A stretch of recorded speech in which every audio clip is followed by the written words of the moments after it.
नमस्कार, जय हिंद, वंदे मातरम सभी साथियों को। मैं डॉक्टर दीपक सिंह बादल आपके समक्ष हिंदी साहित्य के इतिहास के अंतर्गत भक्ति काल से संबंधित प्रश्नों की श्रृंखला को लेकर उपस्थित हूं, जो आपके लिए भारतवर्ष के किसी भी प्रतियोगी एग्जाम में काम आएगी। TGT, PGT, UGC, net, JRF, प्रवक्ता हिंदी, सभी प्रतियोगी परीक्षाओं के लिए महत्वपूर्ण प्रश्न हैं। तो आइए बगैर किसी देरी के शुरू करते हैं। पहला प्रश्न आपके समक्ष। आचार्य रामचंद्र शुक्ल द्वारा भक्ति काल का समय निर्धारित किया गया है। तो आचार्य रामचंद्र शुक्ल जी ने संवत 1375 विक्रम से 1700 विक्रम तक भक्ति काल का समय निर्धारित किया है। डॉक्टर नगेंद्र ने भक्ति काल का समय निर्धारित किया है। तो डॉक्टर नगेंद्र ने सन 1350 ईस्वी से 1650 ईस्वी तक भक्ति काल का समय माना है। आलोचकों ने इस काल को किस विशेषण से अभिहित किया है? इस काल यानी कि भक्ति काल को आलोचकों ने कौन सा विशेषण दिया है? तो स्वर्ण युग के नाम से इसको अभिहित किया है। भक्ति काल को कितनी शाखाओं और उप शाखाओं में बांटा गया है? तो भक्ति काल को 2 शाखाओं और 4 उप शाखाओं में विभाजित किया गया है। भक्ति काल की शाखाएं हैं सगुण और निर्गुण। सगुण काव्य धारा की उप शाखाएं हैं राम भक्ति शाखा और कृष्ण भक्ति शाखा। राम भक्ति शाखा के प्रवर्तक गोस्वामी तुलसीदास जी हैं और कृष्ण भक्ति शाखा के प्रवर्तक सूरदास जी हैं। निर्गुण काव्य धारा की उप शाखाएं हैं। तो निर्गुण काव्य धारा को 2 शाखाओं में बांटा गया है, संत काव्य धारा और सूफी काव्य धारा। संत काव्य धारा के प्रवर्तक संत कबीरदास जी हैं और सूफी काव्य धारा के प्रवर्तक मलिक मोहम्मद जायसी जी हैं। निर्गुण भक्ति धारा में उपासना का आधार क्या है? तो निर्गुण भक्ति धारा के कवियों ने निराकार ब्रह्म की उपासना की है, अर्थात वो मूर्ति पूजा में विश्वास नहीं करते हैं, साकार ब्रह्म को नहीं मानते हैं। संत काव्य धारा में उपासना का आधार क्या है? तो संत कवियों ने ज्ञान तत्व को प्रमुखता से अपना आधार बनाया है। संत ज्ञान आश्रयी काव्य धारा पर किसका प्रभाव देखने को मिलता है? तो इसके ऊपर हिंदू और मुस्लिम संस्कृति का मिला जुला प्रभाव देखने को मिलता है। मीरा के गुरु कौन माने जाते हैं? तो मीरा के गुरु संत रविदास को माना जाता है। रामानंद किस प्रकार के ब्राह्मण थे? रामानंद कान्यकुब्ज ब्राह्मण थे। निम्नलिखित में से कौन संत काव्य धारा की प्रवृत्ति नहीं है? विकल्प ए गुरु महिमा का वर्णन, ये विशेषता है। विकल्प बी निर्गुण ब्रह्म की उपासना, ये भी विशेषता है। विकल्प डी धार्मिक कर्मकांडों का विरोध, ये भी संत काव्य धारा की विशेषता है। लेकिन राम एवं कृष्ण के साकार रूप का वर्णन यह विशेषता नहीं है। किस विद्वान के अनुसार सूफी काव्य धारा अभारतीय है? आचार्य रामचंद्र शुक्ल जी ने सूफी काव्य धारा को अभारतीय बताया है। अभारतीय का तात्पर्य है यह भारतीय परंपरा की काव्य धारा नहीं है। सूफी कवियों ने किसको आधार बनाया है? तो इन्होंने हिंदुओं की प्रेम कथाओं को आधार बनाया है। हिंदू घरों के तीज, त्योहार, पर्व, भाषा, संस्कृति को अपने प्रेमाख्यानकों में पिरोया है। परमात्मा को प्रिया तथा जीवात्मा को प्रिय रूप में किस भक्ति धारा ने माना है? तो सूफी काव्य धारा ने परमात्मा को प्रिया तथा जीवात्मा को प्रिय के रूप में स्वीकार किया है। प्रेम स्वरूप ईश्वर को सामने लाकर सूफी कवियों ने हिंदू मुसलमान दोनों को मनुष्य के सामान्य रूप में दिखाया और भेदभाव के दृश्यों को हटाकर पीछे कर दिया। उक्त कथन किसने कहा है? तो ये कथन आचार्य रामचंद्र शुक्ल का है। निम्नलिखित में से कौन प्रेमाश्रयी शाखा के कवि एवं उनकी रचना है? तो मलिक मोहम्मद जायसी प्रेमाश्रयी शाखा के प्रमुख कवि हैं और इनकी रचना पद्मावत महाकाव्य प्रमुख रचना मानी जाती है। जबकि गोस्वामी तुलसीदास रामचरितमानस ये राम भक्ति शाखा के कवि हैं। सूरदास सूरसागर ये कृष्ण भक्ति शाखा के कवि हैं। केशव रामचंद्रिका ये रीत काल के कवि हैं। सूफी काव्य धारा के कवियों की भाषा किस प्रकार की है? तो सूफी काव्य धारा के कवियों की भाषा अवधी है और अवधि में भी ठेठ अवधि है। जबकि गोस्वामी तुलसीदास की साहित्यिक अवधि मानी जाती है। सूफी काव्यधारा के कवियों ने कौन सी विशेष शैली को अपनाया है? तो इस काव्यधारा के कवियों ने मसनवी शैली का प्रयोग किया है। मसनवी शैली में तत्कालीन शाह वक्त का वर्णन किया जाता है, पीर पैगंबर का वर्णन किया जाता है, अपने गुरु को याद किया जाता है। तत्पश्चात कवि जो है अपनी रचना का निर्माण करना शुरू करता है। राम काव्य परंपरा का लोकनायक एवं समन्वयवादी कवि कौन था? तो राम काव्य परंपरा में लोकनायक और समन्वयवादी कवि गोस्वामी तुलसीदास को माना जाता है, क्योंकि इन्होंने अपने रामचरितमानस में वैष्णव और शैव का, निर्गुण और सगुण का, ज्ञान और भक्ति का, माता और पिता का, भाई और भाई का, शिव और राम का और विभिन्न प्रकार के समन्वय को दिखाया गया है, जिसके कारण इनको लोकनायक कहा जाता है। हिंदी में राम काव्य परंपरा का शुभारंभ किससे माना जाता है? तो इसका प्रारंभ जो है रामानंद जी से माना जाता है। इनके बारे में कहा गया है कि भक्ति द्राविड़ी उपजी, लाए रामानंद, प्रगट किया कबीर ने सप्तद्वीप नौखंड। यानी रामानंद जी जो लाए उसी को आगे चल करके सभी जगहों पर फैलाने का काम कबीरदास ने किया है। राघवानंद किसके गुरु हैं? तो राघवानंद को रामानंद का गुरु माना जाता है। रामचंद्र शुक्ल ने तुलसी की कितनी रचनाएं मानी हैं? तो आचार्य रामचंद्र शुक्ल जी तुलसी की 12 रचनाओं को प्रामाणिक मानते हैं, जिनमें रामचरितमानस, कवितावली, दोहावली, गीतावली, श्री कृष्ण गीतावली, जानकी मंगल, पार्वती मंगल, बरवय रामायण, रामलला नहछू, वैराग्य संदीपनी आदि हैं। राम काव्य परंपरा में राम के किस रूप के दर्शन होते हैं? तो राम काव्य परंपरा में प्रभु श्री राम के लोक रक्षक एवं मर्यादा पुरुषोत्तम रूप में दर्शन होते हैं। राम काव्य परंपरा के कवियों की मुख्य भाषा क्या है? तो इन कवियों की जो मुख्य भाषा है वो अवधी एवं ब्रज है। अवधी एवं ब्रज है। क्षेत्रीय भाषा तमिल रचित राम काव्य है। तो तमिल में कंबन की कम्ब रामायण मिलती है। रामचरितमानस गोस्वामी तुलसीदास की अवधी में है। रामायण वाल्मीकि की ये संस्कृत भाषा में है। रामचंद्रिका केशवदास की जो कि ब्रज भाषा में है। राम काव्यों पर किसका प्रभाव नहीं है? तो राम काव्यों पर वाल्मीकि रामायण का भी प्रभाव देखने को मिलता है। बौद्ध ग्रंथ दशरथ जातक इसका भी प्रभाव है। जैन साहित्य पौमचर्यु है, इसका भी प्रभाव है। लेकिन सूरदास के सूर सागर का प्रभाव राम काव्यों पर नहीं पड़ता है। राम भक्त कवियों की भक्ति भाव क्या था, यानी उनकी भक्ति किस प्रकार की थी? तो राम भक्त कवियों की भक्ति दास भाव की थी, यानी अपने को दास मानते थे और प्रभु श्री राम को अपना स्वामी मानते थे। कृष्ण काव्यधारा में कृष्ण के किस रूप की आराधना की गई है? तो कृष्ण काव्यधारा में कृष्ण के विष्णु के लीलामय अवतारी रूप की उपासना आराधना की गई है। ये कृष्ण भक्त हमारे साहित्य में प्रेम माधुरी का जो सुधा स्रोत बहा गए हैं, उनके प्रभाव से हमारे काव्य क्षेत्र में सरसता और प्रफुल्लता बनी रहेगी। दुखवाद की छाया आकर भी नहीं टिकने पाएगी। यह कथन किसका है? तो ये बहुत ही प्रसिद्ध कथन आचार्य रामचंद्र शुक्ल जी का है। कृष्ण काव्यधारा का प्रथम कवि किसे माना जाता है? कृष्ण काव्यधारा का प्रथम कवि विद्यापत को माना जाता है, जो कि विद्यापत आदिकाल के प्रमुख कवि माने जाते हैं। वल्लभ संप्रदाय में कृष्ण की किस अवस्था का वर्णन किया गया है? तो वल्लभ संप्रदाय में कृष्ण के बाल रूप का वर्णन किया गया है। कृष्ण काव्यधारा के कवियों की भक्ति में किस भाव की प्रधानता है? तो कृष्ण काव्यधारा के कवियों में सख्य भाव की प्रधानता है, यानी जो भक्त है अपने को प्रभु श्री कृष्ण का सखा मानता है। कृष्ण भक्तों ने किस परंपरा का विकास किया है? तो कृष्ण भक्तों ने भ्रमर गीत परंपरा का विकास किया है। कृष्ण काव्यधारा में किस रस की प्रधानता है?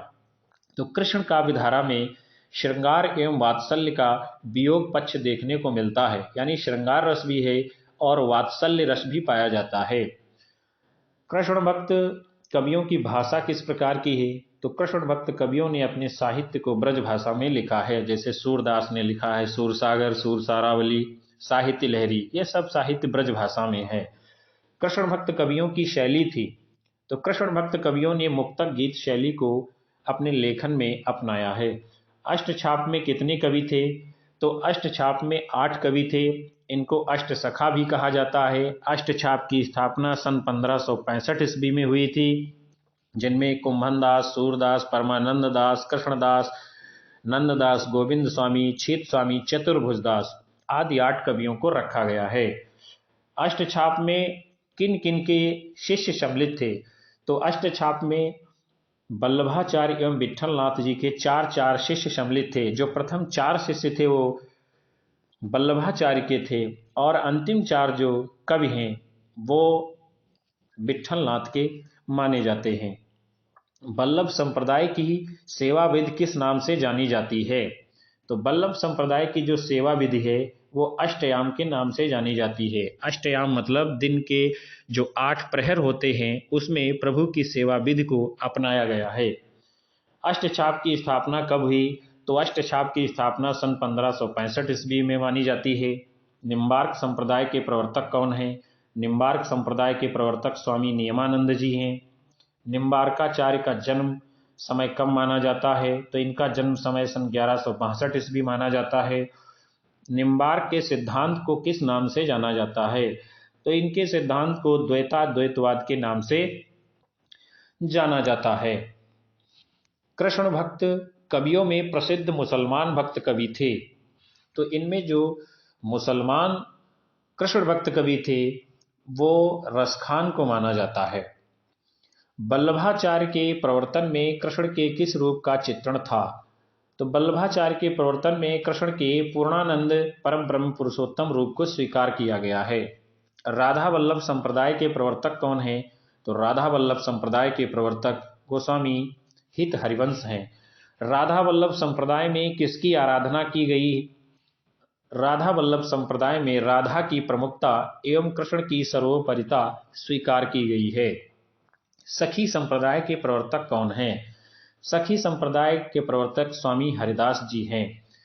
सखी संप्रदाय में कृष्ण के किस रूप का चित्रण मिलता है? तो सखी संप्रदाय में कृष्ण के निकुंज विहारी कृष्ण का चित्रण मिलता है। गौड़ी संप्रदाय के प्रवर्तक कौन हैं? गौड़ी संप्रदाय के प्रवर्तक चैतन्य महाप्रभु हैं। गौड़ी संप्रदाय में कृष्ण के किस रूप का चित्रण है? तो इसमें कृष्ण के ब्रजेंद्र रूप का चित्रण वर्णन किया गया है। सूरदास वात्सल्य रस के एक छत्र सम्राट थे, ये कथन किस आलोचक का है? तो सूरदास वात्सल्य रस के एक छत्र सम्राट थे, ये कथन आचार्य रामचंद्र शुक्ल का है। राम और कृष्ण भक्ति काव्यधारा में कौन सी विशेषता असमान है? तो ज्ञान की अपेक्षा भक्ति का महत्व, सगुणोपासना की स्वीकृति, सभी कवि भक्त कवि थे। तो ये विशेषताओं में समानता है, लेकिन जो असमानता देखने को मिलती है दास्य भाव की भक्ति की प्रधानता। सूर की वाक चातुर्यता एवं उक्ति वैचित्र्यता किस प्रसंग में देखने को मिलती है?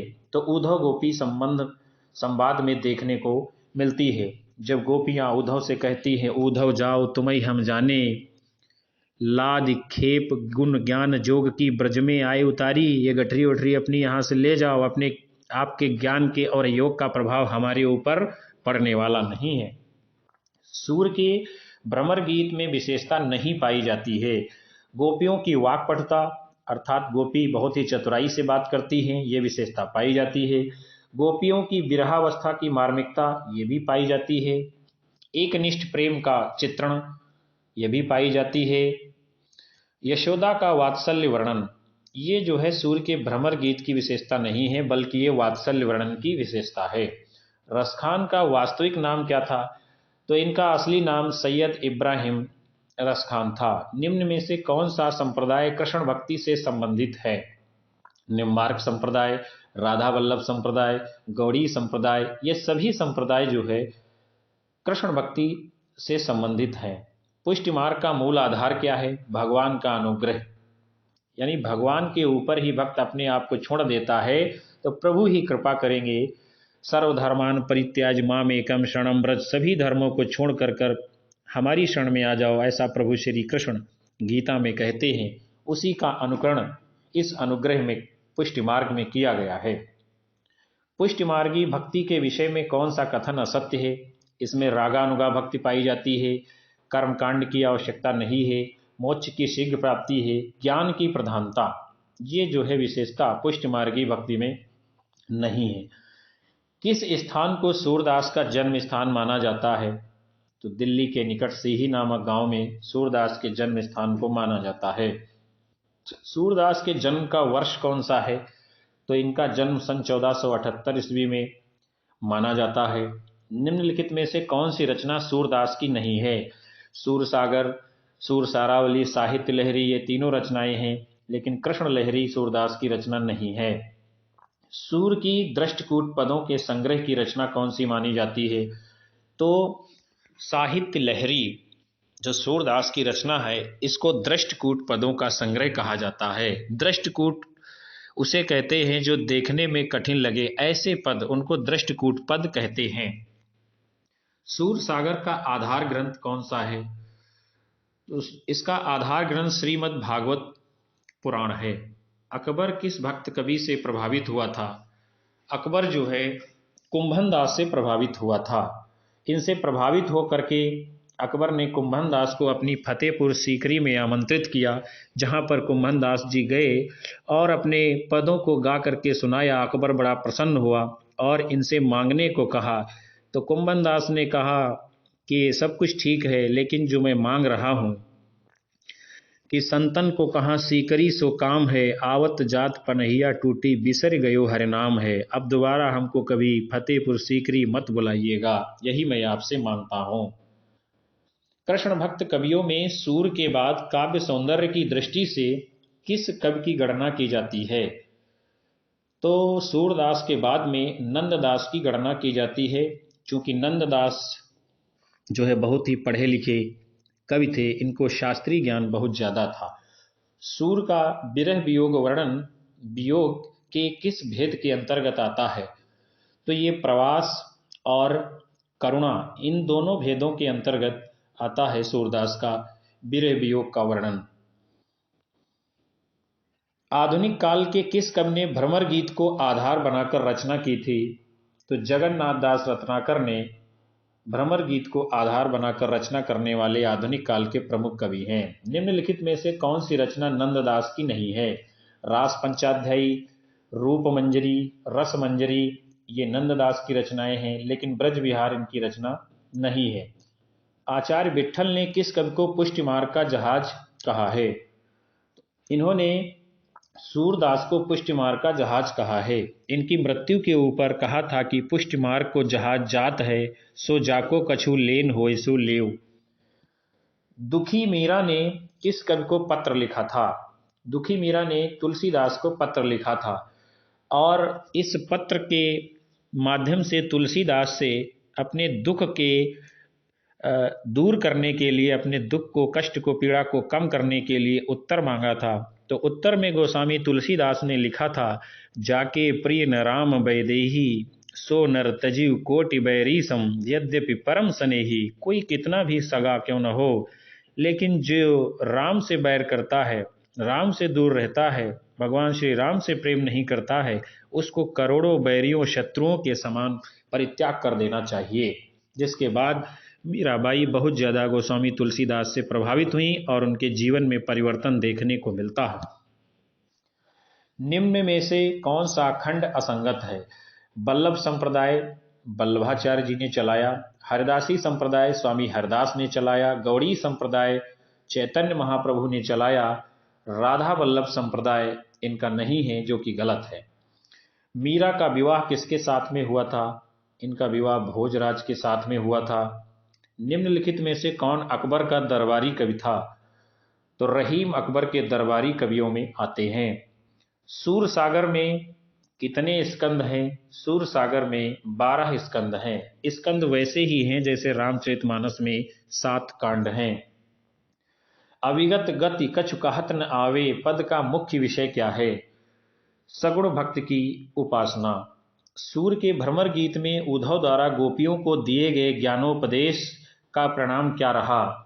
उद्धव गोपियों से बहुत ज्यादा प्रभावित हुए और वैसे ही लौट जाते हैं जैसे वो आते हैं।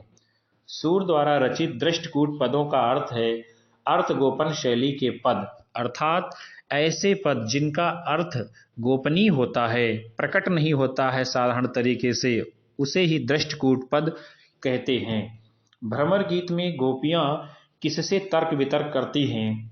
तो ये उद्धव से तर्क वितर्क करती हैं और कहती हैं कि उद्धव, मन न भये 10-20, एक हुतो सो गयो श्याम संग को आराधईस। मेरे पास तो एक ही मन है जो भगवान श्याम सुंदर के साथ चला जाता है।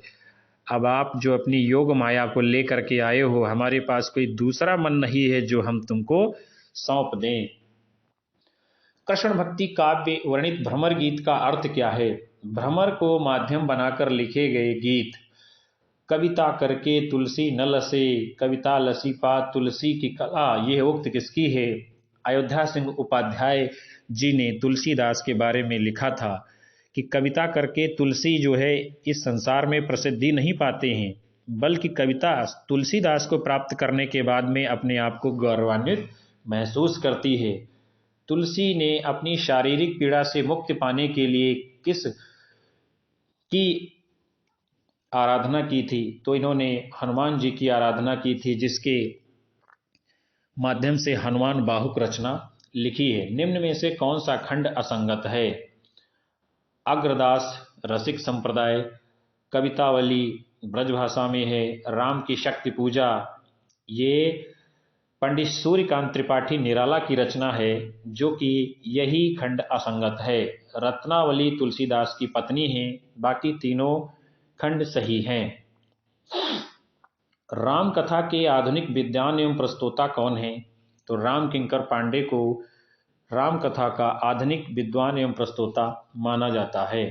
कृष्ण का अध्यात्म रूप विशद रूप से किस ग्रंथ में मिलता है? तो श्रीमद् भागवत पुराण में कृष्ण का अध्यात्म रूप विशद रूप में दिखाई पड़ता है। कृष्ण का किस वंश से संबंध था? तो कृष्ण का यदुवंश से संबंध था। गोस्वामी तुलसीदास जी अपने रामचरितमानस में लिखते हैं, जब यदुवंश कृष्ण अवतारा, हुई है हरण महामहि भारा। यानी प्रभु श्री कृष्ण का जो वंश है वो यदुवंश है। कृष्ण की लीला वर्णन में किस भक्ति भाव की प्रधानता है? तो कृष्ण ने अपनी लीलाओं में माधुर्य भाव के द्वारा अपनी भक्ति भावना को प्रकट करने के लिए कवियों ने माधुर्य भाव को अपनाया है। राम बोला किसका नाम है? तो राम बोला तुलसीदास के बचपन का नाम है। ऐसी मूढ़ता या मन की, परिहरि राम भगत सुर सरिता, आस करत ओसकन की, ये पंक्ति जो है कहाँ से ली गई है? ये तुलसीदास की रचना विनय पत्रिका से ली गई है। राम भक्ति काव्य की दार्शनिकता का आधार क्या है? तो इसमें विशिष्टाद्वैतवादी दर्शन की झलक देखने को मिलती है। तुलसी ने रामचरितमानस में किसका समन्वय किया है?